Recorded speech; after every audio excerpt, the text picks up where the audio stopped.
Hey guys, this is Graham. I am an author, illustrator, and truck driver in Oklahoma City. I am trying to get out of the truck full time and into the writing desk full time. You can help me do that by checking out my books on Amazon and watching this channel. Now on to the video. Alright, it is 1:20 in the morning. I am driving to work for the midnight ride, slightly post-midnight ride, and it looks like Donald Trump will be the 47th president of the United States.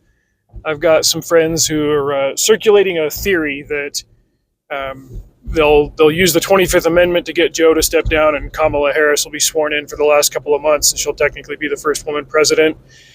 If the last 10 years in American politics have taught me anything, it's that nothing is off the table and nothing will surprise me. So who the heck knows?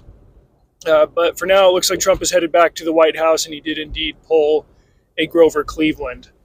I've got a book recommendation for you. It's called The War Against Boys by Christina Hoff Sommers. I'll get into that in a minute, though.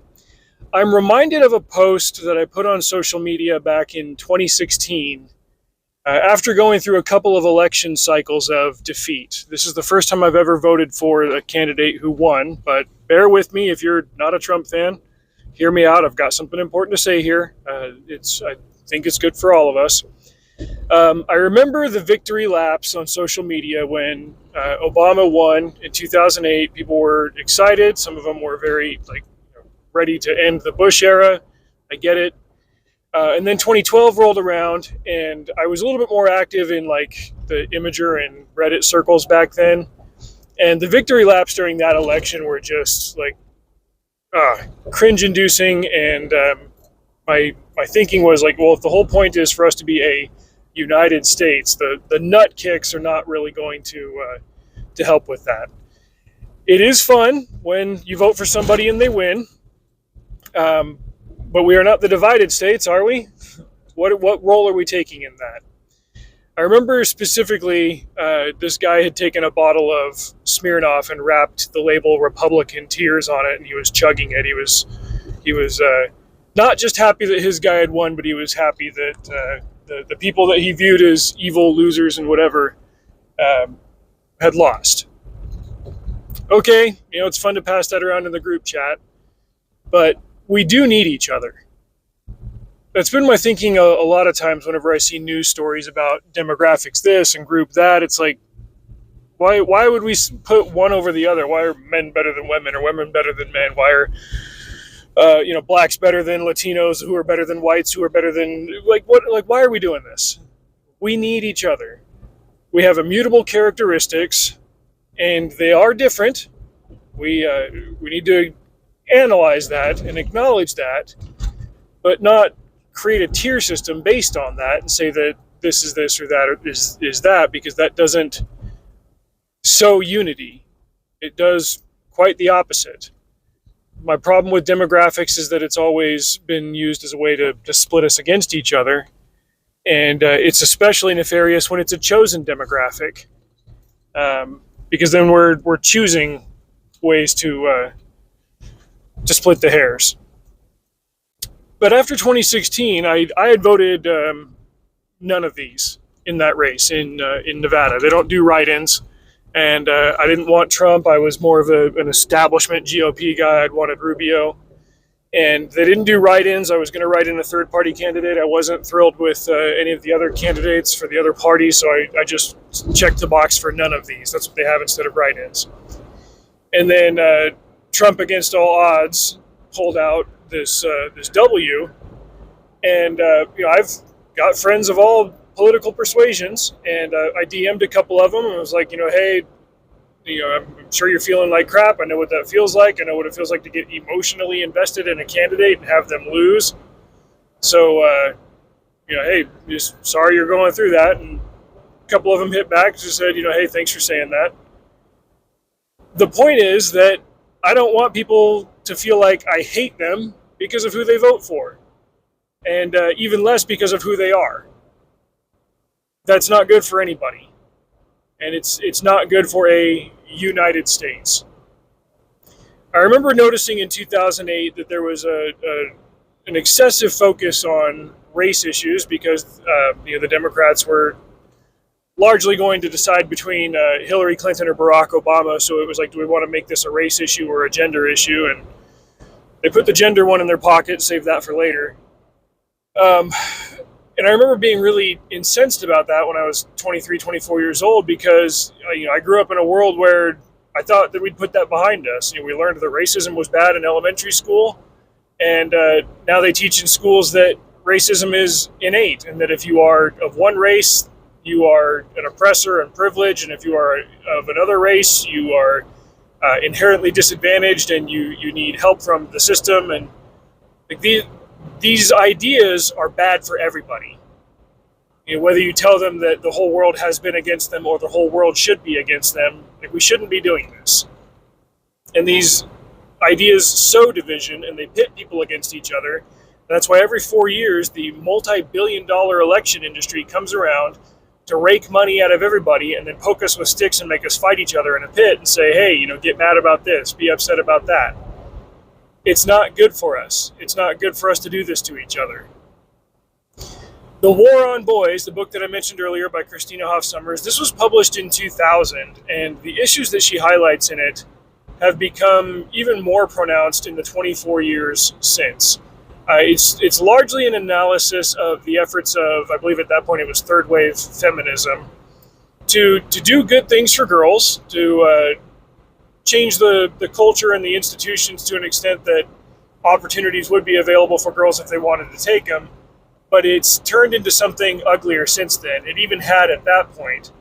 And I've never heard it said better than this, to where the public school system treats boys like defective girls, rather than understanding and acknowledging that there are, by and large, innate differences between males and females, and that they need to engage differently with the world around them and with each other. You can't treat girls like boys, you can't treat boys like girls. For as much as I rail on Matt Walsh and I don't like him or his content, he has, during this electoral cycle, made the whole "what is a woman" question a relevant question. It may seem like an annoying or dumb, trite thing to make into content, but he made it a valid electoral point because, unfortunately, that's where the culture has brought us. And it needed to be addressed. If we're looking at demographics, freaking hate this, but if we're looking at demographics are what drove the turnout in this election. Kamala Harris ran almost entirely on gender stuff and the future for our daughters and abortions and whatever, whereas Trump's ground game was among the culturally ignored demographics of young men, especially white men, who are more or less denigrated by the larger cultural system, by the pop culture system, by the institutions, the ones that feel left behind, the ones that don't have optimistic prospects for their futures, the ones that find it difficult to buy a home, to get ahead financially. For that same reason, he made inroads among racial minorities that Republican candidates traditionally have not. I saw the breakdowns by counties in swing states, and he was getting huge amounts of the black vote and the Latino vote and all of that because his message had broader appeal. And my thinking is that for a candidate to be the leader of a United States, their policies have to have either broad appeal or no effect. Say, I'm not going to get involved in this or that or the other thing. I'm just going to leave that up to local voters or whatever. You guys can vote for your thing. I'm not going to try to do a top-down issue. I'm just going to get out of the way. That used to be the modus operandi, and now government is all about tying you to the system and saying, here's what we're going to do for you, and here's what you have to do in return, whereas, geez, I wish it was just a system where like we largely got to govern that ourselves, where we would go outside, we'd know our neighbors, we would understand that we're different on this, that, and the other thing, but we'd also understand that, hey, we got to live on the same street, we got to work in the same place. Let's just make it work and make it be good instead of being at each other's throats all the time. We know our neighbors less. We fight online more. We find reasons to be divided. We don't have to live this way, but somehow we keep choosing to do it. I propose that we make election cycles a little bit less contentious. Sometimes that's going to mean that we just don't talk about who we vote for.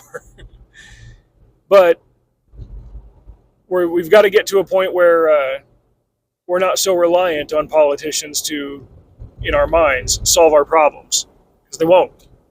It's up to us. So here's to hoping that the incoming administration will solve what are primarily financial issues and policy issues. All that stuff was calmer during Trump's first term. I'm optimistic that it'll happen again. I like his bullpen around him. I like that he's got J.D. Vance in the pocket. We'll see what the next 4 years looks like. I assume that he'll run in 2028, but I'm not going to get over my skis. The election is just the beginning of a process. Now the transition team's got to take over, and they've got to get in, and they've got to actually do the hard work of governing and solving problems. Man, I really hope Ron Paul does take some kind of role in the administration. If he can finally get the Fed audited, that would be a huge freaking deal. But anyway, whoever you voted for, thank you for watching the channel. Thanks for sticking around with me. And I hope you guys have a good week, good month, good year. We can make it better. It's up to us. I'll just reiterate that post that I put up in 2016. It's our choice to decide who we get along with and whether we have a good time. Anyway, thanks. Hey, thank you for watching that. Did you know that I'm also an author? You can check the description for a link to my book, Mr. Friday. It's set in a future where Black Friday is militarized and televised, and the best Friday fighters end up getting sponsors and backing, but it just so happens that the very best of them actually wants to take the holiday down. When he's approached by a couple of other like-minded fighters, he jumps at the chance, and it goes haywire from there. This is a short novella, and it's available in ebook format for just 99 cents. Drive safe. See you out there.